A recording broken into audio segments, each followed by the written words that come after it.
Doctor Himtaram Bhambhu, समाज सेवा पर्यावरण।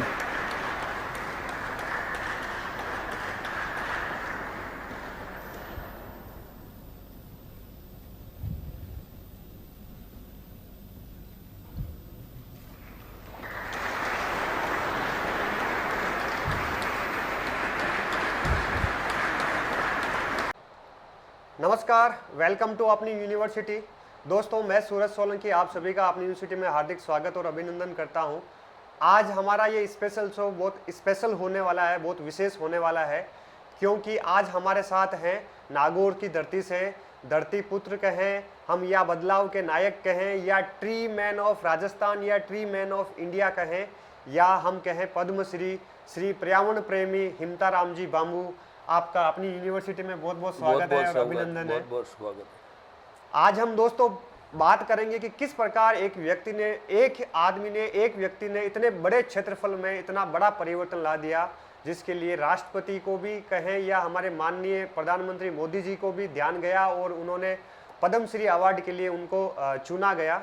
इस मुद्दे पर बात करेंगे, ये भी जानेंगे कि किस प्रकार अकेले ने इतने बड़े घने जंगल, लाखों पेड़ लगाकर इस दुनिया के लिए आने वाले कई वर्षों तक अरबों रुपए की ऑक्सीजन का एक वातावरण तैयार कर दिया, एक खजाना हमारे लिए तैयार कर दिया। आने वाली 7 पीढ़ियां हम कहेंगे या 7 पीढ़ियों से भी ज़्यादा तक के लिए एक बहुत बड़ा एक व्यक्ति ने एक खजाना हमारे लिए तैयार कर दिया, एक सतत विकास की धारणा हमारे लिए आने वाली पीढ़ी के लिए हमारे सामने रख दी है।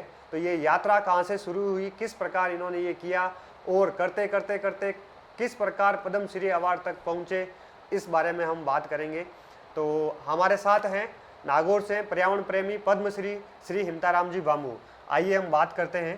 तो हमारे जो स्टूडेंट जुड़े हुए हैं अपने यूट्यूब चैनल पर, अपनी यूनिवर्सिटी जो है, यूनिवर्सिटी कॉलेज के बच्चे हैं जो तैयारी करते हैं एग्ज़ाम की, तो उनको आप सबसे पहले हमारा सबका क्वेश्चन यही है कि आपको ये प्रेरणा कैसे मिली, कहाँ से मिली कि आपने पूरा जीवन जो है ऑक्सीजन के लिए, या हम कहेंगे पूरा जीवन आपने पर्यावरण के लिए समर्पित कर दिया?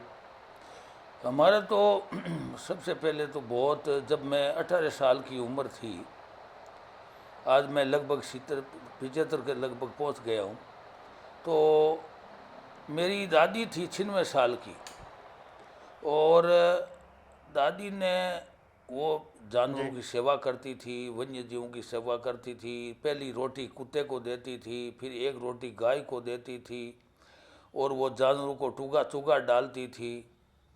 और उनके हाथों से मैंने 1975 में एक पीपल का पौधा लगाया।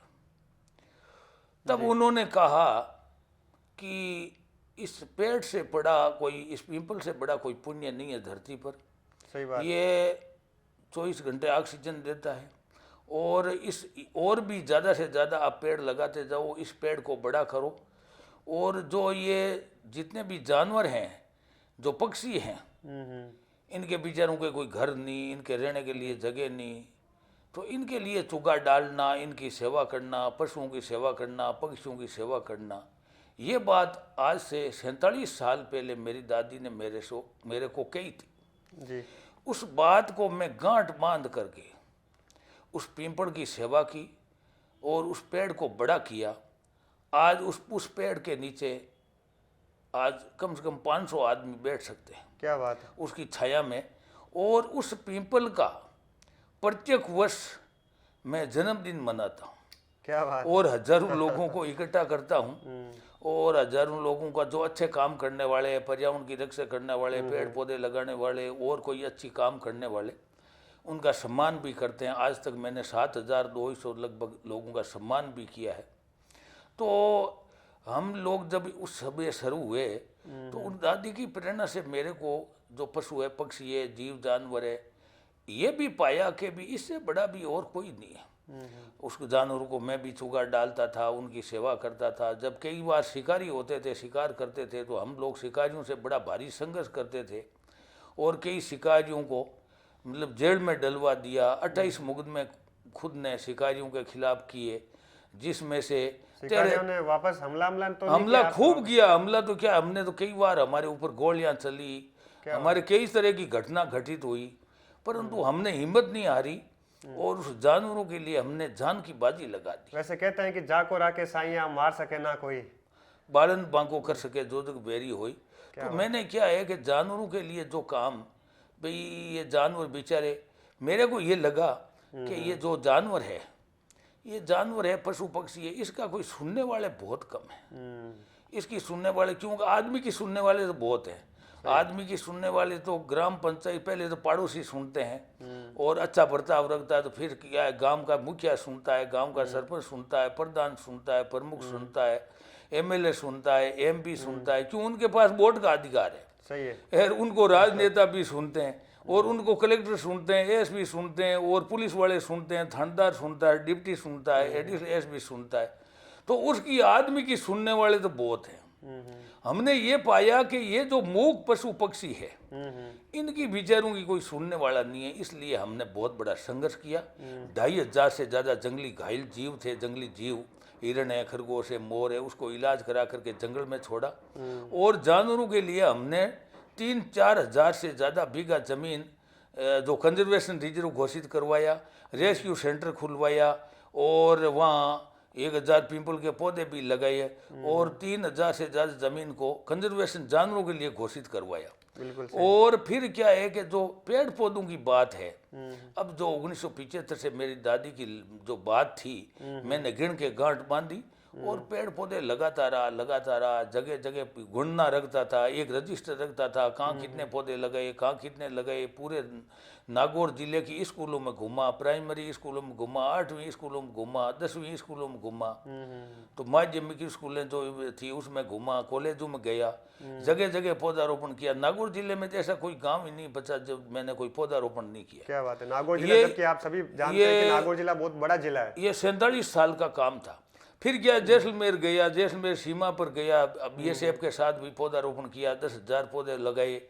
और क्या है कि हमने खूब जैसलमेर गया, बाड़मेर गया, सीकर गया, अजमेर गया, जोधपुर गया, जगह जगह जहाँ बुलाया, और घूमता रहा, पेड़ पौधे लगाता रहा, वन विभाग के साथ जुड़ गया, अरावली स्कीम आई उसके समय जुड़ गया।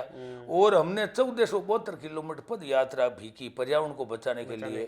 हमने पैदल यात्रा की, हमने हर्ष पर्वत से जो सीकर में है, वहाँ से सालासर, लाडनू, जैन विश्व भारती, वहाँ से रामदेवरा से वो बालोतरा, वो आपके बालोतरा से फिर क्या है, सुंडा माता, फरसराम महादेव, हमने खूब भीलवाड़ा खूब घूमे। तो यहाँ पे मेरा एक क्वेश्चन और है कि युवा लोग पूछते हैं कि जैसे आप इतना इस उम्र में अभी इतना कैसे कर लेते हो, इतनी एनर्जी, ताकत कहाँ से आती है आपके अंदर? वो तो कोई भगवान की दी हुई शक्ति है, और जानवरों की जो एक है ऊर्जा है, वो उनसे मेरे को एनर्जी मिलती है। आज भी मैंने क्या है कि जो ये काम तो किया ही, पूरे राजस्थान में घूमता रहा, पेड़ पौधे 5.5 लाख पौधे लगाए पूरी गणना के अनुसार, जिसमें से 3.5 लाख पौधे पेड़ बन गए। और मेरे पास पूरा लेखा जोखा है, मेरे पास पूरे फोटोज हैं, मेरे पास आज अखबारों की 25,000 से ज़्यादा कतरने मिलेगी, और कई सीढ़ियाँ मिलेगी, तो पूरे फोटो मिलेंगे। तो हमने क्या है कि जो काम किया, एक तो पूरा लेखा जोखा रखा, एक एक चीज का जो पूरा देखभाल की, और की हमने 2.5 लाख से ज्यादा खेजड़ी के बीज वितरण किए, जिसमें से आज 86,000 खेजड़ी के पेड़ बन गए। तो वैसे क्या है, कई संस्थाओं से जुड़ का गया, महावीर इंटरनेशनल संस्था थी उनसे भी जुड़ा, कई जो पर्यावरण पर काम करने वाली बिश्नोई समाज से भी जुड़ा रहा, और उनकी जो जीव रक्षा समिति है उनसे भी जुड़ा, जम्बेश्वर पर्यावरण जीव रक्षा समिति उनसे भी जुड़ा, कई जो संगठन थे उससे जुड़ा रहा। और मैं ये जो पौधारोपण का काम करता रहा। तो फिर क्या है कि मैंने एक सोचा कि भाई अपन पूरे राजस्थान में घूमे हैं, कई जिलों में घूमे हैं, आज 45 साल से ये काम कर रहे हैं, 30 साल से, तो एक ऐसा काम किया जाए ताकि लोगों को एक ऐसा मॉडल बनाया जाए।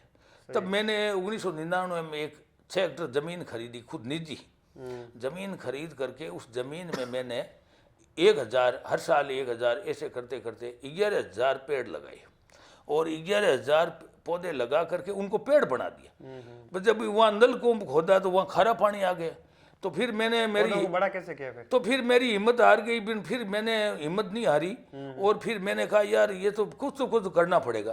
तो कुछ खारे में मीठा मिलाया और ऐसे करते करते मैंने 11,000 पेड़ों का बहुत बड़ा जंगल खड़ा कर दिया और खुद का निजी स्तर पर खड़ा कर दिया। और वहाँ मतलब क्या है कि वो आज 11,000 पेड़ लगे, चारों तरफ बाड़ बनाई। जो बाढ़ में क्या है कि जैसे रेंगने वाले जीव है, सांप है, गोइडा है, किरकाट है और है कई तरह के जो जीव हैं उनको रहने के लिए सांप, गोइडा, गोपाड़, काले नाग, तो ऐसे करके बाड़ भी बनाई। और जब मैंने जब पेड़ लगा रहा था उससे मैं 2-4 मोर देखता था। आज वहाँ 300 से ज़्यादा मोर है। आपके वहां तो मोर मिलते हैं, लेकिन आसपास कहते हैं गांवों में तो मोर गायब ही हो गए। अरे गायब तो अब क्या है कि कैसे हो गए कैसे नहीं, ये तो क्या है कि लोग मतलब ये पहले के सेवा नहीं रही। फिर क्या है, पक्षी भी है, फिर राष्ट्रीय पक्षी है, फिर क्या है कीटनाशक है और है जहर छिड़क करके फिर क्या है कि उस जानवरों की बेचारों की जो संख्या कम हो गई। तो मैंने तो क्या है कभी कोई कीटनाशक वगैरह कुछ छिड़का नहीं और हर रोज उस राष्ट्रीय पक्षी मोरों को और हजारों पक्षियों को 20 किलो चुगा डालता हूँ। मेरे को एक महीने में 6 कुंटल चुगा चाहिए। मेरा बच्चा इकलौता बच्चा है, उनका धंधा अच्छा चलता है, मैंने उनसे क्या है 5-6 कुंटल चुगा ले लेता हूँ। और मैंने मेरी आज तक की जितनी भी खेती की आय थी और थी पुरस्कार की 10-12 लाख रुपये की आय थी वो पूरी इसमें लगा दी। वन, वन्य जीव, पर्यावरण, जल, जंगल, जमीन, जीव, जैविक, जलवायु, जीवन, इस काम के लिए 8 जे हैं आपके, 8 सूत्र हैं। 8 सूत्र हैं। सबसे पहले जल है, जल है तो जंगल है, जंगल है तो जीव है, जीव है तो जमीन है, जमीन है तो जैविक है और जैविक है तो जलवायु है और जलवायु है तो जीवन है, जीवन है। और 8वां जय जनसंख्या। अब जनसंख्या का भी एक मामला है कि जनसंख्या ने रोको भाई, लाख रोगरी एक दवा, ये सब चीजें कम पड़ जाए, सिर्फ धरती, पानी और हवा। क्या बात है, क्या जनसंख्या ने रोको भाई, लाख रोगरी एक दवा, ये सब चीजें कम पड़ जाए, सिर्फ पानी, धरती और हवा। तो इसलिए ये भी हम मांग करते हैं कि जनसंख्या बहुत विस्फोटक है। जनसंख्या आज 140 करोड़ के लगभग पहुंच गई है और इसके लिए संसाधन तो सरकार को तो करने ही पड़ेंगे। संसाधन होता है जब क्या है कि विकास होता है, विकास होता है तो विकास तो हो गया 1000 गुना और विनाश हो गया 5000 गुना। सही बात। तो इसका कारण जलवायु परिवर्तन, ग्लोबल वार्मिंग, स्थिति गड़बड़ हो गई बिल्कुल ही, प्रकृति का संतुलन बिगड़ गया। प्रकृति धरती में क्या है कि भगवान ने सबसे पहले धरती बनाई, फिर पहाड़ बनाए, फिर नदी नाले बनाए, फिर नदियाँ बनाई, फिर ये जो फिर जंगल बनाई, ऐसे करके पूरी धरती बना करके, पूरा जंगल बना करके फिर आदमी को उतारा और आदमी को कहा कि भाई तुम इसके साथ छेड़छाड़ मत करना, इसको प्रकृति के साथ अन्याय खिलवाड़ करोगे तो तुम खुद भोगोगे। तो आदमी ने क्या किया कि भाई धीरे धीरे जैसे ये आदमी की जो संख्या बढ़ती गई, जनसंख्या बढ़ती गई और बढ़ते जनसंख्या बढ़ते हुआ ये कि अहंकार के शिखर पर बैठ करके मानव ने इस धरती को खोखला कर, क्या बात है, क्या बात, और खोखला कर डाला और बड़े बड़े पहाड़ों को खोद डाला और जमीन में कुछ छोड़ा ही नहीं। जमीन में क्या है, अब एक चीज मैं आपको बताऊं, वैज्ञानिकों ने जो खोज की है, हाँ विज्ञान बहुत तगड़ा है, सब कुछ है, पर वैज्ञानिकों ने जो खोज की है, वैज्ञानिकों ने ये खोज तो कर डाली, जमीन से जो बड़ी बड़ी मशीनें बना दी, जो 10 horse power, 20 horse power, 40 horse power, 60 horse power, 80 horse power, ऐसी हॉर्स पावर की मशीनें बना करके जमीन के पानी खींचने के लिए तो मशीनें बना दी। पर मैं ये वैज्ञानिकों से ये कहता हूँ कि आसमान से पानी खींचने के लिए मशीनें कहाँ हैं? सही है, वो तो एक पेड़ ही है, ज़्यादा हरियाली होगी, ज़्यादा बरसात होगी, ज़्यादा खुशहाली होगी।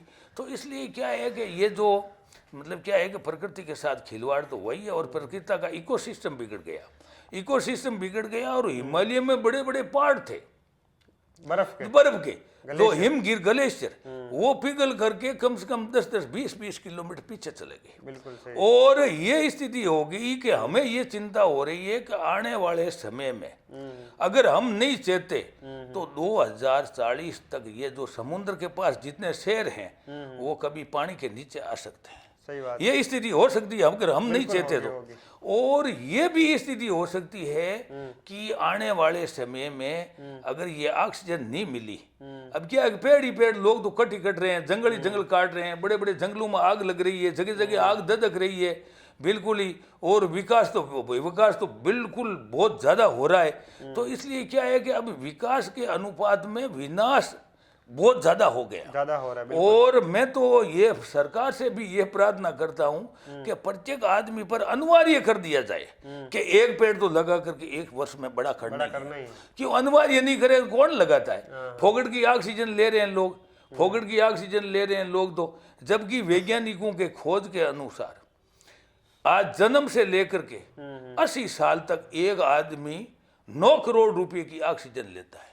पूरे अपने जन्म काल में 9 हाँ, करोड़ 9 करोड़ रुपए की 80 साल तक। क्या बात है। अगर वो तो अगर उसका बिल आना शुरू हो जाए तो क्या वो भर पाएगा? कोरोना काल की तरह। हाँ, कोरोना काल में लोगों को ऑक्सीजन का पता लगा जब स्थिति ये हुई कि नौजवान और कई जो आदमी थे बिना ऑक्सीजन के इस धरती को छोड़ करके चले गए। बिल्कुल बिल्कुल। तो इसलिए ऑक्सीजन तो बहुत ही अमूल्य है। सबसे ज्यादा अमूल्य जो कोई चीज है, वस्तु है, वो ऑक्सीजन है। और ऑक्सीजन का विकल्प क्या है? एक पेड़ ही तो है। समुद्र में जो जीवाणु थे ऑक्सीजन बना रहे थे, वो भी क्या है कि समुद्र में केमिकल और वगैरह कहीं जा रहा है तो वो भी जीवाणु खत्म हो रहे हैं। तो इसलिए ऑक्सीजन के लिए अगर हम नहीं चाहते तो 2040 तक 56 डिग्री तक तापमान बढ़ सकता है। क्या बात। और शारीरिक काम रात को होंगे, बाजार रात को खुलेंगे, कोर्ट कचहरी रात को खुलेगी, और तो और होगा क्या कि राशन की दुकानों की तरह ऑक्सीजन की दुकानें खुलेगी और ये दम घुटने लगेगा तो आदमी बोतल मांग करके वो ऑक्सीजन ले करके चलेगा और उनको जमीन में घुसना पड़ेगा, जमीन में बढ़ना पड़ेगा, क्योंकि बहुत गर्मी पड़ेगी, पेड़ों की पत्तियां जलने लग जाएगी, जगह जगह आग लगनी शुरू हो जाएगी। तो ये हो सकता है।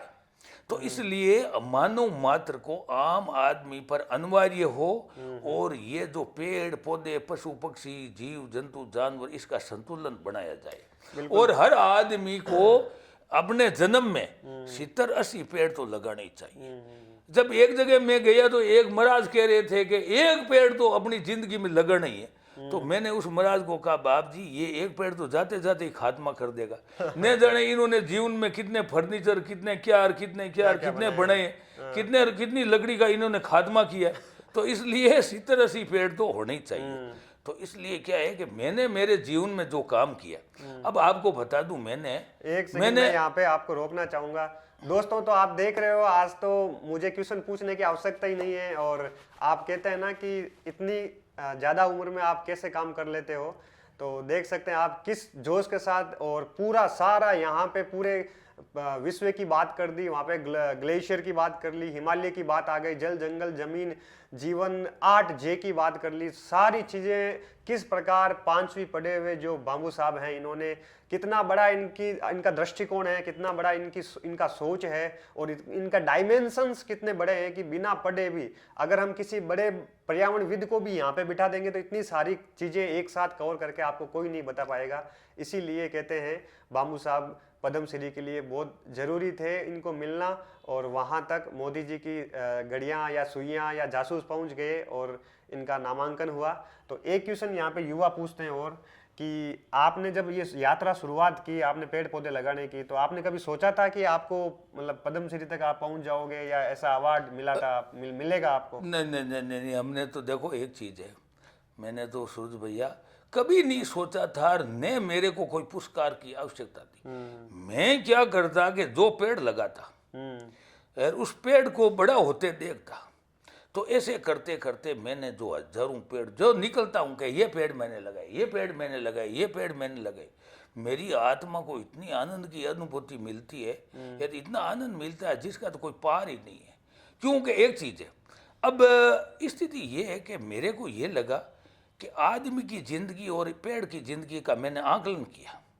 तो मैंने आकलन किया तो आदमी की ज़िंदगी तो मुश्किल से 80-90 साल होते ही उसकी तो फूंक निकल जाएगी, उसका तो पता ही नहीं लगेगा। सही बात। और एक पेड़ यदि एक पीपल का ही आदमी ने लगा करके बड़ा कर दिया तो उसकी उम्र 700 साल। एक वट वर्ष लगा करके अच्छी तरह उसको बड़ा कर दिया तो 1000 साल। एक खेजड़ी का पेड़ लगा करके बड़ा कर दिया तो 300-400 साल, एक नीम का पेड़ लगा करके बड़ा कर दिया तो 400 साल। तो ऐसे पेड़ों की उम्र है। और ऐसे पेड़ जो 24 घंटे जो मतलब हमेशा ये कार्बन डाई, ये तो एक पेड़, तो मैंने तो मेरे जीवन में पेड़ को भगवान पाया, पेड़ को भगवान शिव का रूप पाया, क्योंकि भगवान शिव जहर पीते थे और अमृत देते थे। तो ये पेड़ है, जहर पीते अमृत देते हैं और देते हैं। और ये सर्दी में गर्मी में न जाने इनके कितने फायदे हैं। तो इसका तो कोई अमूल्य है। मैं ये मानता हूं कि जो पेड़ों की लकड़ी है ये जन्म से लेकर के मृत्यु तक आदमी के काम आती है। बिल्कुल। तो अब क्या है कि जो जैसे मतलब आखिरी में आदमी का जो नहीं मानता है ना, आखिरी में जाता है, तो इस पेड़ से ही उसका खात्मा होता है। सही। तो ये लकड़ी जन्म से लेकर के मृत्यु तक लकड़ी काम आती है। तो आदमी को क्या है कि इस लकड़ी को बचाने के लिए, मैं तो जितने भी लोग लकड़ी का काम करने वाले, मैं तो उनको भी ये कहता हूँ, अरे भैया आप कमा के तो खा रहे हो, आपको रोजी रोटी तो ले रहे हो, पर इसके बदले में आपने क्या किया।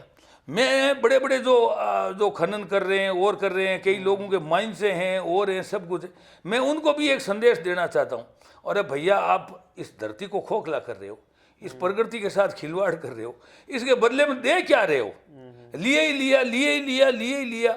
हर कोई चीज़ इस धरती से मिल रही है, खाने से लेकर के पानी से लेकर के सब कुछ चीज़ लेकर के सब चीज़ जितनी भी है जो आदमी के जो खाने जब स्वास्थ्य के लिए पूरी इस धरती से मिल रही है। और धरती से मिल रही है और भगवान ने अगर कोप कर दिया तो क्या आप बाहर निकल पाओगे? क्या आप सुखी जीवन जी पाओगे? क्या आप यूं आराम से यूं खेल कूद सकोगे? क्या हवा में उड़ सकोगे? क्या स्थिति बन गई थी 2019-20 में, कोई नहीं जानता था ये ऐसा होगा। और अब आगे आने वाले समय में क्या होगा कोई किसी को पता है क्या? तो इसलिए मैं ये मानता हूँ कि मैं तो जब मेरे को क्या है, मैंने एक लक्ष्य बनाया, जब मेरे को ये पद्मश्री अवार्ड मिला, मेरे को पहले तो कोई इसका तो कोई मेरे को तो क्या है कोई अवार्ड का कोई मतलब नहीं था। मैं तो मारे एक तो जीव जानवरों की रक्षा करता था, पेड़ पौधों की रक्षा करता था, नशा मुक्ति पर जोर लगाता था, और ये जो भजन भाव होते सब जगह जाता था। और पेड़ पौधे लगाने का तो कोई अगर छोटे से छोटा काम हुआ तो वहाँ मैं जाता था, अगर 10 पेड़ लगा करके कोई बड़ा करता है वहाँ भी मैं जाता हूँ। तो इसलिए हमने क्या है कि इस पेड़ को भगवान समझा। और एक चीज़ है सूरज भैया, मैंने ये एक भी चीज़ देखी है कि पेड़ बोलता है, पेड़ सुनता है, और पेड़ फल देता है, और पेड़ आदमी अगर उसके सामने प्रतिज्ञा करता है तो वो उसको जीवन को सफल भी करता है। ये मैंने पाया है, क्योंकि मेरी जो आवाज़ थी, एक तो जो मूक जीव हैं ये बेचारे, क्योंकि इनके पास वोट का अधिकार नहीं है, इनकी आवाज़ इतनी गजब की है कि पूरे भारत सरकार तक पहुंची। इनकी आवाज़ ही पहुंची होगी, और तो दूसरा तो कौन था पहुंचाने वाला।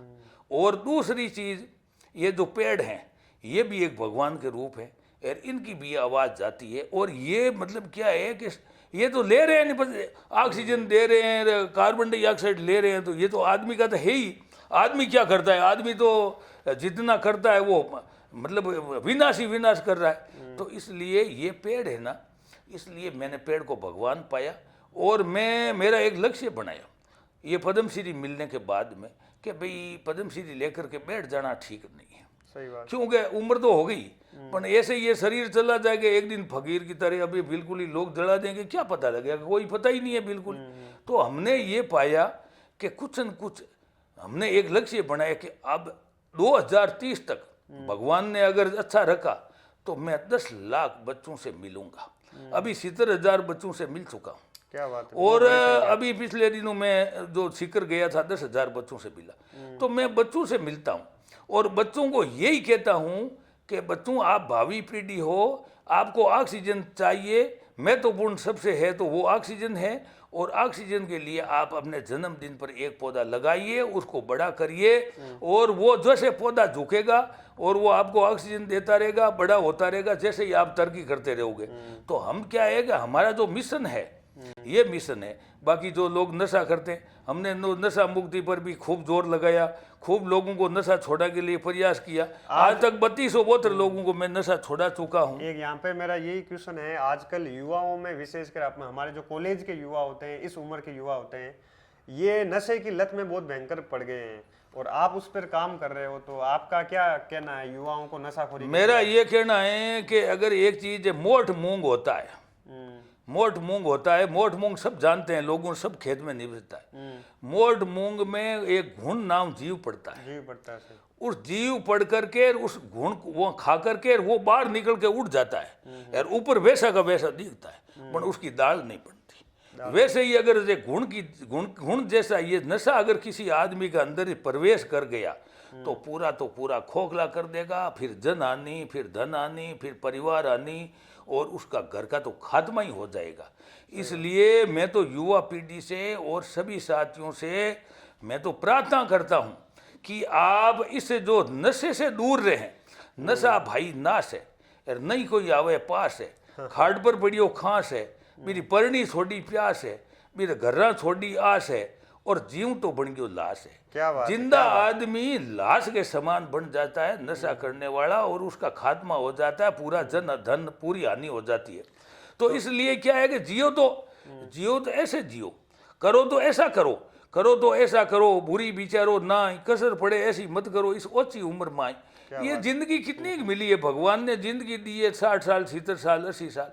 अरे भैया आप तो ऐसे अब तरक्की करो, अपने माता पिता का नाम कमाओ और करो, ये परमात्मा को याद करो, गुरुजनों को याद करो, नमस्कार करो, पेड़ को भी नमस्कार करो। मैं तो ये बच्चों को ये भी कहता हूँ कि आप नमस्कार और तो करते ही हो, मैं तो एक तो दो बात पर जोर ज़्यादा देता हूँ। एक तो दादा दादी पर नमस्कार करो यार, उनकी बातें सुनो, तभी आपको संस्कार मिलेंगे। यार एक पेड़ को नमस्कार करो, पेड़ आपको ऑक्सीजन दे रहा है, अगर ऑक्सीजन 5 मिनट नहीं मिली तो आप बच नहीं पाओगे। इसलिए ऑक्सीजन बहुत बड़ी महत्वपूर्ण है। इसलिए बच्चों को मैं ये भी एक संदेश देना चाहता हूँ कि जन्मदिन पर पौधा लगाए और उसको बड़ा करें, और 70 साल तक ये ऑक्सीजन बचेगी तभी तो हम बचेंगे, नहीं तो बच नहीं पाएंगे। तो दोस्तों आपने देखा किस प्रकार सारी चीज़ें मैं तो ऐसा मन कर रहा है कि सुनते ही जाएं बातें, हर बात में कुछ नया निकल कर आ रहा है। आपने इनकी बातों से सुन लिया होगा कि 75 साल में 75 ईयर के एज में ये किस प्रकार अभी भी मतलब 5 से 6 राज्यों में, कभी गुजरात, कभी हिमाचल प्रदेश, कभी मध्य प्रदेश, कभी यूपी, बड़े बड़े इनके कार्यक्रम होते रहते हैं, जाते रहते हैं, युवाओं से मिलते हैं। अभी वही जोश है जो 40 साल के युवाओं में होता है। तो मुझे तो लगता है कि आजकल का 40 साल का युवा भी इनकी बराबरी नहीं कर सकता, इतना जोश है, इतना जुनून है। और बाबू साहब को देखते हुए मुझे हमेशा प्रेरणा मिलती है। मुझे उम्मीद है आपको भी प्रेरणा मिलेगी, क्योंकि समय की एक सीमा होती है यूट्यूब पर। इसलिए हम जो है आज के इस सेशन को, बहुत इंपॉर्टेंट सेशन था, तो मैंने तो सोचा था खूब सारे क्वेश्चन मैं पूछूंगा, लेकिन बाबू साहब ने मौका ही नहीं दिया। इन्होंने तो सारा जो है एक फ्लो के साथ सारी चीज़ें आपकी क्लियर कर दी, कोई क्वेश्चन छोड़ा ही नहीं।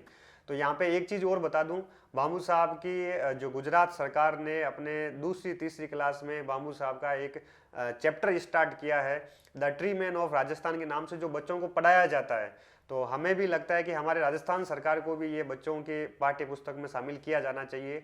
और दूसरी बड़ी बात, बड़ी खुशखबरी है जिसका हम इंतजार भी कर रहे हैं, आदरणीय पद्मश्री बाबू साहब पर एक डॉक्यूमेंट्री फिल्म बन रही है, जिसने केंद्रीय प्रसारण मंत्रालय ने अनुमति दे दी है।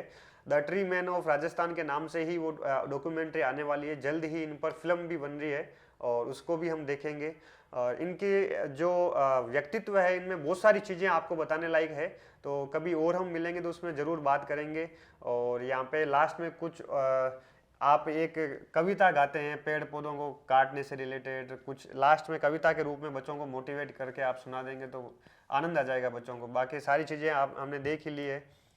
ठीक है, मैं आपकी इच्छा है तो मैं सुनाता हूँ। अरे भाया पेड़ा ने हो, भाया पेड़ा ने मत काटो रे, जो कोई काटे पेड़ उसे सब मिलकर डांटो रे, उसे सब मिलकर डांटो रे। बिना काम धरती माता की क्यों थे मांग उजाड़ो, बिना काम धरती माता की क्यों थे मांग उजाड़ो। याद आवे हरियाली नामी काल पड़े गो गाडो रे भाया पेड़ा ने हो भाया पेड़ा ने मत काटो रे जो कोई काटे पेड़ उसे सब मिलकर डांटो रे उसे सब मिलकर डांटो रे पर्यावरण की करो सुरक्षा प्रदूषण ने रोको पर्यावरण की करो सुरक्षा प्रदूषण ने रोको वर्षा आवे पेड़ लगावो सबसे आचो रे मोको रे भाया पेड़ा ने हो भाया पेड़ा ने मत काटो रे जो कोई काटे पेड़ उसे सब मिलकर डांटो रे उसे सब मिलकर डांटो रे चारों ओर होवे हरियाली शोभा दूनी दूनी क्या बात। बिना पेड़ के धरती माता लागे सुनीर सुनीर भाया पेड़ा ने हो भाया पेड़ा ने मत काटो रे जो कोई काटे पेड़ उसे सब मिलकर डांटो रे उसे सब मिलकर डांटो रे बिना चारा के पशु मरेला पड़ जावे लो घाटो पेड़ काट मत पड़ो कुआ में बांध गले रे भाटो रे भाया पेड़ा ने हो भाया पेड़ा ने मत काटो रे जो कोई काटे पेड़ उसे सब मिलकर डांटो रे उसे सब मिलकर डांटो रे पेड़ा खातर शीश कटाया खेजड़ ली रे माई क्या बात। पेड़ा खातर शीश कटाया खेजड़ ली रे माई ये हुआ कि हमारे जो नागौर की धरती में आज से 572 साल पहले गुरु जम्बेश्वर भगवान ने अवतार लिया और उन्होंने एक 29 नियमों की आचार संहिता बनाई और उस नियमों में ये डाल दिया कि भाई जीव दया पालनी रूख लीलो नहीं खावे जीव की रक्षा करिए और पेड़ों को बचाइए चाहे शीश भी कट जाए पर पेड़ों को बचाइए। तो एक जोधपुर के पास खेजड़ली गांव है वहाँ 363 लोग जो बिश्नोई समाज के पेड़ों को बचाने के लिए वो शहीद हो गए। अमृता देवी की पेड़ा खातर शीश कटाया खेजड़ ली रे माई आखिर राजा माफी मांगी फेर काटूला नाई रे भाया पेड़ा ने हो भाया पेड़ा ने मत काटो रे जो कोई काटे पेड़ उसे सब मिलकर डांटो रे उसे सब मिलकर डांटो रे जीव रक्षा कर प्राण गमाया इन जी ले रे माई अरे दिन दिन धरती नागी नारी शहीद हूँ यार इन माई रे भाया पेड़ा ने हो भाया पेड़ा ने मत काटो रे जो कोई काटे पेड़ उसे सब मिलकर डांटो रे उसे सब मिलकर डांटो रे जीव जंतुरी रक्षा कर लो मत राखो मन काठो क्या बात। जीव जंतुरी रक्षा कर लो मत राखो मन काठो अरे हिम तो बाबू यूं समझावे अड़गा क्यों थे नाटो रे भाया पेड़ा ने हो भाया पेड़ा ने मत काटो रे जो कोई काटे पेड़ उसे सब मिलकर डांटो रे उसे सब मिलकर डांटो रे उसे सब मिलकर डांटो रे। क्या बात। जय बोलो वृक्षराज महाराज की जय हो जय हो। बहुत बहुत आभार आपका। मजा आ गया, आनंद आ गया। पूरी प्रकृति के संरक्षण की बातें, पूरे संस्कार, पूरी शिक्षा आपने इस एक गीत में, एक कविता में आपने दे दी और मुझे पूरी उम्मीद है, पूरा विश्वास है जो हमारे अपनी यूनिवर्सिटी के व्यूअर्स हैं, हमारे स्टूडेंट हैं, वो आपसे ज़रूर प्रेरणा लेंगे और अपना जन्मदिन पर, हमेशा अपने जन्मदिन पर केक नहीं काट कर एक पेड़ लगाएंगे और इस नए ग्रीन बर्थडे की शुरुआत करेंगे। मुझे पूरी उम्मीद है, पूरी आशा है। और हम भी, हालांकि मैं हर साल अपने जन्मदिन पर मैं लगाता हूँ पेड़, और पिछली बार आपको भी बुलाया था अपने वहाँ पे नागौर में, ताउसर में, रतन सागर में। और ये प्रयास जो है, मैं आप सबसे, हमारे पद्मश्री की तरफ से आपसे निवेदन करूंगा कि आप इनकी बात माने। किस प्रकार इन्होंने पूरा जो हमारी प्रकृति से जुड़ाव है उसके बारे में बात की। हमें इस समय को समझना है, अगर हमने नहीं समझा तो आने वाले ग्लोबल वार्मिंग, जलवायु परिवर्तन, सारा हमें जो है पूरी मानव प्रजाति को, अस्तित्व को सामने संकट उत्पन्न हो जाएगा और इस मानव प्रजाति को समाप्त कर देगा। जिस प्रकार हमने देखा है कोरोना काल में, गंभीर परिणाम भोगने, ये गंभीर परिणाम हमें भोगने पड़ेंगे। तो आज के इस स्पेशल शो में हम विदा लेंगे। बातें हालांकि अगर बाबू साहब से हम पूरी रात करें तो भी प्रकृति के बारे में, जल जंगल जमीन के बारे में, पशु पक्षियों के बारे में, नशाखोरी के बारे में हम पूरी रात बातें कर सकते हैं, लेकिन यूट्यूब की एक अपनी समय सीमा है, उसमें हम बनते हुए सारा जो है निचोड़ जो है उसको हमने एक पूरी चीज बातें कर ली है। जब दीपावली, जी आप जब दीपावली आती है हाँ तो जब क्या है कि लोग जैसे फटाका छोड़ते हैं, बिल्कुल तो हमने क्या है कि 2008 से लेकर के 2016 तक एक अभियान चलाया जिसमें 3,66,000 बच्चों को प्रतिज्ञा दिलाई क्या कि भाई फटाकों की बजाय हाँ हाँ जो फटाके नहीं जलाएंगे। फटाकों में क्या है कि कई तरह का एकड़ जंगल काटा जाता है, जब वो कागज बनता है, कागज से फटाके बनते हैं। जंगल तो इसलिए क्या हमने उस बच्चों को प्रतिज्ञा दिलाई, वो आज भी फटाके नहीं छोड़ते हैं। और हमने कहा भाई इसके जानवरों का चारा डालो, उसको जानवरों को चूगा डालो, वह पक्षियों को चूगा डालो, और ये घर घर घी के दीपक जलाओ। बिल्कुल, बहुत बड़ी और शिक्षा है ये जो घर घर घी के दीपक जलेंगे तो उससे पर्यावरण शुद्ध होगा, क्योंकि घी का दीपक है उससे पर्यावरण शुद्ध होता है। हवन करने से पर्यावरण शुद्ध होता है। घर घर हवन करिए, दीपक जलाइए, हर घर में दीपक होना चाहिए। तो इससे क्या है कि हमारी जो संस्कृति है, हमारी जो अरण्य संस्कृति है, जो पहले हमारे बुजुर्ग थे बड़े बड़े ओरन डगते थे, बड़े बड़े जंगल डगते थे, राजा महाराजा भी बड़े बड़े ओरन डगते थे। वो इसलिए रखते थे कि भाई जितने भी जीव जानवर है बेचारे उसके बैठने के लिए भी तो जगह चाहिए। बिल्कुल सही। तो इसलिए क्या है कि हमें जल जंगल जमीन जीव जैविक जलवायु सबको बचाना है, पर्यावरण को बचाना है, ओरण को बचाना है, अंगोर को बचाना है, और जो नाडी तालाब को बचाना है।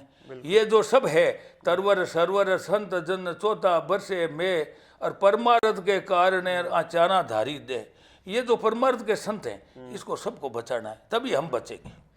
तो आपने देख लिया कि लास्ट में क्या आपका जो है मैसेज है, आपके संस्कार हैं, आपकी शिक्षा है। और आप ये भी देख सकते हैं कि हमारी सारी प्रोफेसरशिप, हमारा सारा नॉलेज एक तरफ और इनका अनुभव सारा एक तरफ, ये सारी चीज़ें आप तुलना कर सकते हैं दोस्तों। इसलिए कहते हैं कि डिग्रियां कुछ काम नहीं आती है, अगर आपके अंदर जिद है, जज्बा है कुछ अच्छा करने का, कुछ सेवा करने का आपका अंदर भाव है, तो आप बिना पढ़े लिखे भी कुछ कर सकते हैं, जैसा कि बाबू साहब ने किया है। और ये पूरी पृथ्वी पर ऐसे कुछ बिरले लोग ही होते हैं जो इतना बड़ा समर्पण त्याग जो है पृथ्वी के लिए, अपनी धरती माँ के लिए देते हैं। तो मैं यहाँ पे आप सभी की तरफ से बाबू साहब का धन्यवाद कहूँगा, अपनी यूनिवर्सिटी की तरफ से, कि आप पधारे, आपने समय दिया, हमारा बहुत बहुत आभार।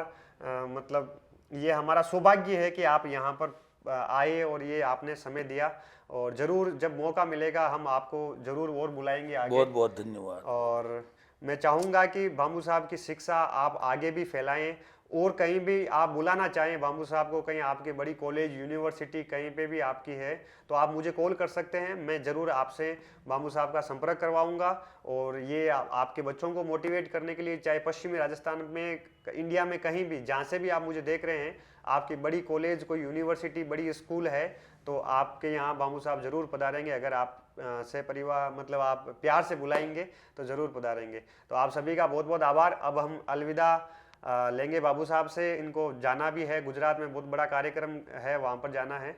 तो आप सभी का थैंक यू, धन्यवाद, आभार, बहुत बहुत आभार। बहुत बहुत आभार साहब, बहुत बहुत धन्यवाद।